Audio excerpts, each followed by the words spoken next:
চট্টগ্রাম সহ সারা দেশের বিচার প্রার্থী মানুষের কল্যাণে ও দেশের সার্বিক উন্নয়নের স্বার্থে চট্টগ্রামত হাইকোর্টের সার্কিট বেঞ্চ স্থাপনের দাবি জানাইরে অন্তর্বর্তী সরকারের প্রধান উপদেষ্টা রাষ্ট্রপতি ও বাংলাদেশ সুপ্রিম কোর্টের প্রধান বিচারপতি বরাবর জেলা প্রশাসকের মাধ্যমে স্মারকলিপি প্রদান করিয়ে চট্টগ্রামত হাইকোর্ট বাস্তবায়ন পরিষদের নেতা হলে চট্টগ্রাম জেলা প্রশাসক ফরিদা খানমরে স্মারকলিপি প্রদান শেষে হতই চট্টগ্রাম হাইকোর্ট বাস্তবায়ন পরিষদের নেতা হল রোয়ারে এই এন্ডে হাইকোর্ট আসিল তারা 7 কোটি মানুষ এখন আর 18 কোটি মানুষ এবং এই আর নিজস্ব দাবি হচ্ছে যে বিভাগ আছে প্রত্যেক বিভাগের মধ্যে বেঞ্চ শুধু চট্টগ্রামে তাই না প্রত্যেক বিভাগ কারণ ইয়ান যদি হয়তো মূল যে বিষয় আছে মানুষের কাছে তার বিচার পৌঁছায় দেন একদম নিম্নস্তরের মধ্যে আর ইয়ানলেই চাই যে কি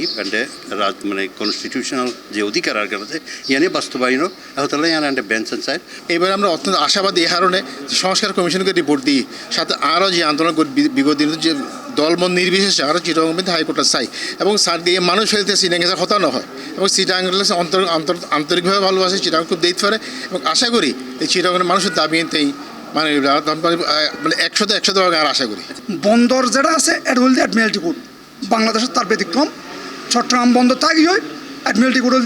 দেখা এটির মানুষ নহতভাবে কষ্ট করি আর জাফরের দেশের অর্থনৈতিকভাবে আর ক্ষতিগ্রস্ত হয় এবং মামলার জট দিন দিন বৃদ্ধি পায় সুতরাং জনগণের সার্বিক কল্যাণে আর চট্টগ্রাম হাইকোর্ট সার্কিট বেঞ্চ নয় স্থায়ী বেঞ্চ চাই। আর এবার খুবই আশাবাদী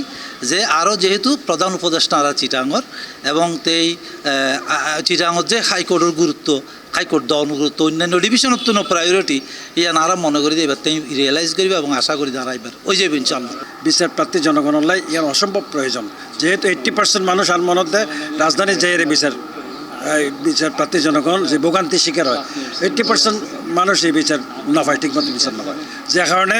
এই হাইকোর্ট বেঞ্চ এখানে স্থাপন করানো খুবই জরুরি এবং আর চিটাগনিয়ান প্রধান উপদেষ্টা হিসেবে তের হাজার দাবি জানাই দিই এই বেঞ্চ চিটাগং বাস্তবায়ন এই আর দাবি বাস্তবায়ন। চট্টগ্রামের বিচার প্রার্থী জনগণ সর্বোচ্চ আইনের আশ্রয় পাইবলাই সাংবিধানিক সম অধিকার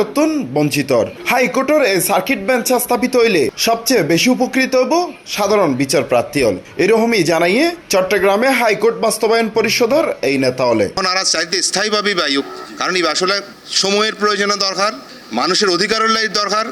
এবং এই যে উদ্দেশ্য লই এনে বাংলাদেশের আজ এই অবস্থা যে পরিস্থিতি উত্তরণের এই আপামর জনসাধারণের আর্থসামাজিক প্রেক্ষাপটে সারিমিককে দিয়ে হাইকোর্টের বেঞ্চ আইন খুব জরুরি চিটাঙ্গত আরা যেহেতু চিটাঙ্গর মাধ্যমে আর প্রধান উপদেষ্টারে আবেদন জানাই আর আশা করি যে প্রধান উপদেষ্টা এই বিষয়গুলো সুদৃষ্টি রাখিব এবং ইনশাআল্লাহ ইবইব এইবার আসলে যারা সংস্কার করে তারাও মনে করো যে এই বিচার বিভাগের বিকেন্দ্রীকরণ দরকার আছে হাইকোর্ট ডাহাতুন বিভিন্ন বিভাগীয় শহর দিলে মানুষ যারা দূর দূরান্তর মানুষ বিশেষ করে চট্টগ্রাম রাজশাহী খুলনা রংপুর ইতার একখান বিচার পাবে বলে আশা করেন এবং ইয়ে নাই মনে করতে খুব বাস্তবভিত্তিক আইন সংস্কার কমিশনের সিদ্ধান্ত আর এই সিদ্ধান্ত এই আর আন্দোলনের মাধ্যমে বাস্তবায়ন চাই আর থিওরিটিক্যালি যেহেতু চট্টগ্রাম বাণিজ্যিক রাজধানী হিসেবে তো ইয়ান আর হক আইনগতভাবেও হক থিওরিটিক্যালিও হক চিটাং বাসিন্দা হিসেবে আমরা জানতাম আর দাবি আপামর জনগণের দাবি যে আর চিটাঙত হাইকোর্ট বেঞ্চ স্থাপন হোক। চট্টগ্রামত এই হাইকোর্ট বেঞ্চ স্থাপন চট্টগ্রামবাসীর আইনগত ন্যায্য ও যৌক্তিক দাবি এই বেঞ্চ স্থাপন হইলে উপকৃত হইব অসংখ্য বিচার প্রার্থী তাই বেগুনের দাবি এই চট্টগ্রামত হাইকোর্টের সার্কিট বেঞ্চ স্থাপন করা হোক। Hussain Abbas, C+ TV, Chittagong.